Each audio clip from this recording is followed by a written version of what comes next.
Hello আমার প্রিয় রান্নাঘরের প্রিয় বন্ধুরা, সকলকে জানাই শুভেচ্ছা এবং ভালোবাসা।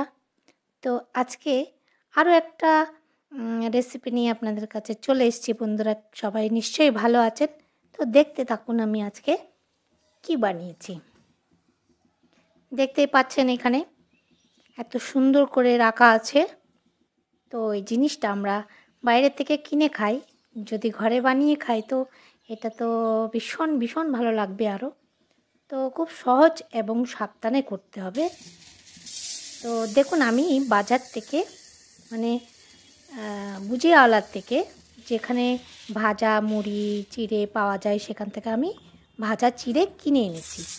তো ওটার থেকে না, ওটা বালিতে ভাজে, তো ওটাতে বালি থাকে। তো এবার আমাকে সাবধানে বালিগুলো যেন না থাকে এভাবে চেলে নিতে হবে। এবার একটা কড়াইতে আমি জল দিয়ে দিচ্ছি একটু, এর মধ্যে আমি গুড় দিয়ে দিলাম, মানে বেলি গুড়। দোকানে পাওয়া যায়, ওখানেই পাওয়া যায়, যেখান থেকে আমি চিড়ে কিনেছি, চিড়ে ভাজা সেখানেই পেয়েছি। তো ভেলিগুড় নিয়ে এসেছি এখানে। আমি এবার 2-3 টুকরো ভেলিগুড় জলের মধ্যে দিয়ে দিলাম। এবার এটাকে আমি অল্প আঁচে বেশ ভালোভাবে এটাকে ফুটিয়ে নেব। তো দেখতে থাকুন।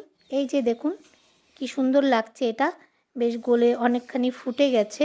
তো আরে একটুখানি ফুটবে, এটা আমি রেখে দিচ্ছি আঁচটা ছোট করে। ততক্ষণে আঁচটা কেন ছোট রাখবো, আঁচটা যদি বড় হয়ে যায় তো এটা পুড়ে যাবে নিচটা। তাই জন্য আমি অল্প আঁচের মধ্যে এটাকে একটু হালকা, একটু পরে পরে একটু নেড়ে চেড়ে এটাকে ভালো করে ফুটিয়ে নিচ্ছি গুড়টাকে। তো গুড়টা কতটা করতে হবে সেটা দেখবেন।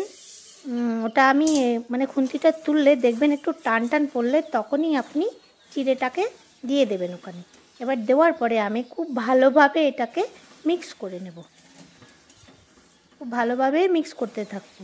তো বন্ধুরা দেখতে থাকুন, আর আমার চ্যানেলটিকে একটা লাইক, আমার এই রান্নাটি যদি ভালো লাগে একটা লাইক করে দিন প্লিজ।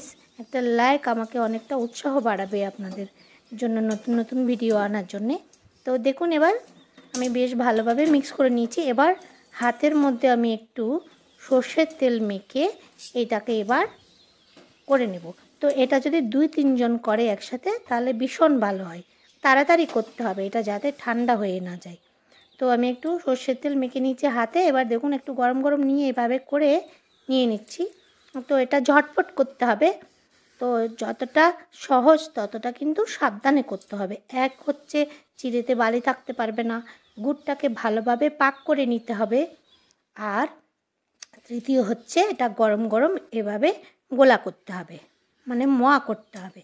তো আমি আজকে আপনাদের জন্য চিড়ের মোয়া বানিয়ে দেখালাম। তো কার কার ভালো লাগে বা কে কে করবেন দেখে এটা আমাকে অবশ্যই কমেন্ট করে জানাবেন। কারণ এটা ঝটপট কিন্তু হয়ে যায়, খুব একটা সময় লাগে না, কিন্তু একটু সাবধানে করতে হয়। তো আমরা চিড়ের মোয়াটা সাধারণত ঘরে করি না, যাই অন্য কিছু করলেও চিড়ের মোয়াটা ঘরে সাধারণত করি না কেন, এটা খুব সাবধানতা অবলম্বন করে করতে হয় বাড়িতে। তো আমি চেষ্টা করলাম, দেখি ভালোই হয়েছে। তবে 2-3 জন হলে একসাথে তাড়াতাড়ি হয়ে গেলে ভালো, আর না হলে একটু ঠান্ডা হলে কিন্তু এটা ঝরঝরে হতে থাকে, এটা পরে গরম করলেও কিন্তু হবে না। তো এই জন্যই 2 জন থাকলেও মোটামুটি অল্প হয়ে যায়। আমি তো বেশি করিনি, 200 গ্রামের মতো করেছি।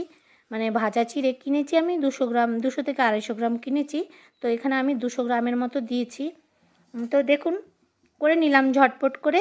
তো কেমন লাগলো বন্ধুরা অবশ্যই অবশ্যই জানাবেন। ভালো লাগলে একটা লাইক করে দেবেন, আর যদি বেশি ভালো লাগে একটা কমেন্ট করে শেয়ার করে দেবেন বন্ধুরা। তো এতক্ষণ ধৈর্য ধরে আমার ভিডিওটি দেখার জন্য অনেক অনেক ধন্যবাদ। দূরের এবং কাছের বন্ধুদের জন্য রইল আমার অনেক অনেক ভালোবাসা এবং স্নেহ। তো দেখুন বন্ধুরা কার কার ভালো লাগলো একবার কমেন্ট করে জানাবেন, আর বাড়িতে অবশ্যই কিন্তু একবার হলেও অন্তত ট্রাই করবেন এটা দেখে। বন্ধুরা আজকের মতো এখানে বিদায় নিচ্ছি। আগামীতে নতুন কোনো ভিডিও নিয়ে আসবো আপনাদের জন্য, এই অঙ্গীকারে আজকের ভিডিওটা আমি এখানেই শেষ করছি বন্ধু।